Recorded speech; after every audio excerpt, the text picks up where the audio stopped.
GST department ने financial year 2023-24 का GSTR 9 enable कर दिया है। आप अपने पोर्टल पर जाकर जीएसटीआर 9 अब फाइल कर सकते हैं। तो आज मैं 22 अक्टूबर को बताने वाला हूँ कि जो इस साल जो जीएसटीआर 9 इनेबल किया है, जो फॉर्म है, उसमें क्या चेंजेस किए हैं जीएसटी डिपार्टमेंट ने।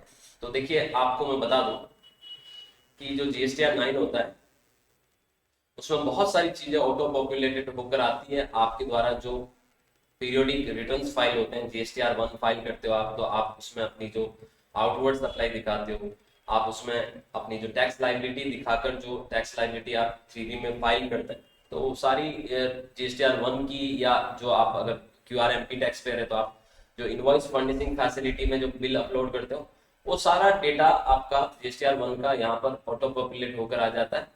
और सबसे ज्यादा जो एनुअल रिटर्न में जो दिक्कतें होती है और सबसे ज्यादा जो नोटिसेज आते हैं जीएसटी डिपार्टमेंट के, वो आते हैं आपके द्वारा जो जीएसटीआर 3D में इनपुट क्लेम की गई है, उसका जीएसटीआर 2A की इनपुट के साथ मैच नहीं होना। अब देखिए, मैं आपको बता देता हूँ, अभी ये इस साल बहुत अच्छा रेक्टिफाई किया इन्होंने इस रिटर्न को। इसमें एक चेंजेस किए हैं जो मैं आपके सामने बताने वाला हूँ, क्योंकि सबसे ज्यादा जो जीएसटीआर 9 एनुअल रिटर्न बनने के बाद जो नोटिस के सामना करना पड़ता है, वो करना पड़ता है इनपुट टैक्स क्रेडिट के जो फिगर्स हैं, वो आपने जो 3D में क्लेम किए हैं और उसका आपके जो यहाँ पर ऑटो पॉपुलेटेड होकर जो फिगर्स आते हैं जीएसटीआर 2A से, उसके साथ मैच नहीं होना। देखिए, आप सबको मैं बता दूं, टेबल नंबर 6 जो है एनुअल रिटर्न की, आपके सामने मैंने यहाँ पर एनुअल रिटर्न ओपन कर रखा है और ये इनेबल कर दिया है। टेबल नंबर 6 में detail of ITC avail during the financial year.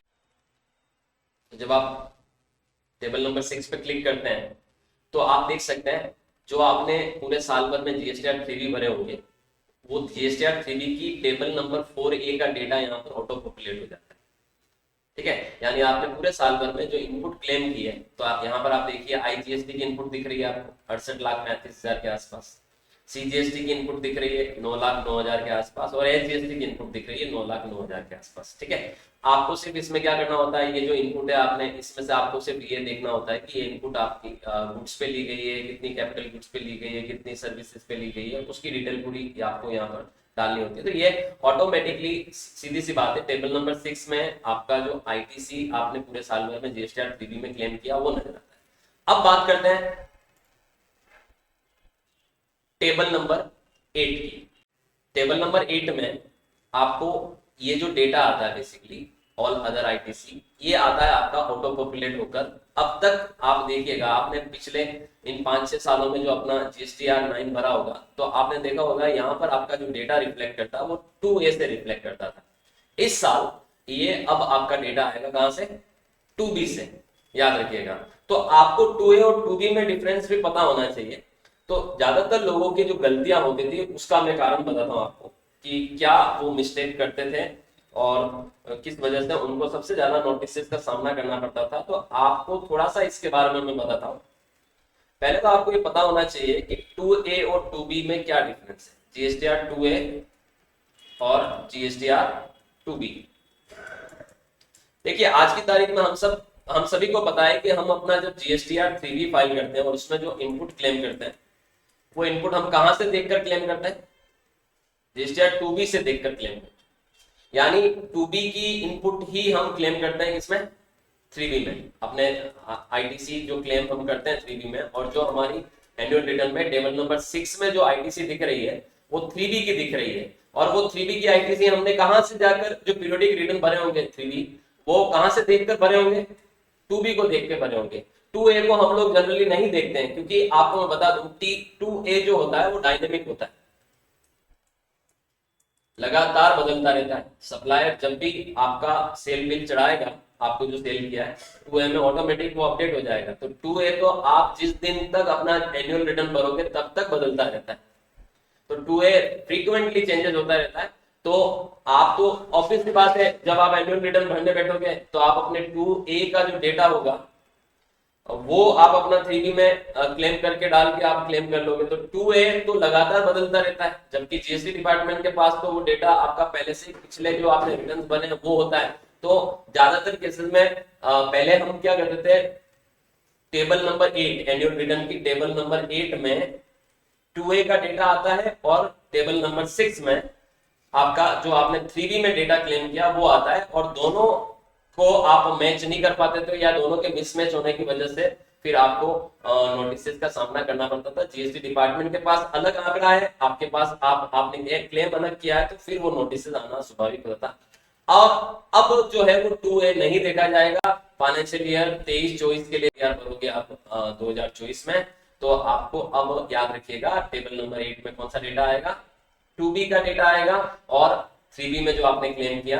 तो ये आपको मैं बता दूं 6 और 8 को जब आप मैच करने जाओगे मोस्टली केसेस में आपका मैच होगा डेटा, क्योंकि जो जीएसटीआर 2B होता है ऑटो ड्राफ्टेड आईटीसी स्टेटमेंट, ये स्टैटिक होता है, याद रखिएगा। स्टैटिक का मतलब ये कहीं भी बदलता नहीं है। आपने इसी को देखकर अपने जीएसटीआर 3B भरे होंगे, तो 12 ही महीने जब आपने जीएसटीआर 3B भरे होंगे तो 2B को देखकर भरे होंगे, तो जो 2B में फिगर होगा वही 3B में क्लेम किया होगा। तो 2B और 3B का डेटा आपका मोस्ट प्रोबेबली आपस में क्या होगा, 99% केसेस में मैच होगा। अगर आपने 3B भरते वक्त किसको देखकर भरा, 3B 2B को देखकर, क्योंकि 2B जो है वो नहीं बदलता, याद रखिएगा।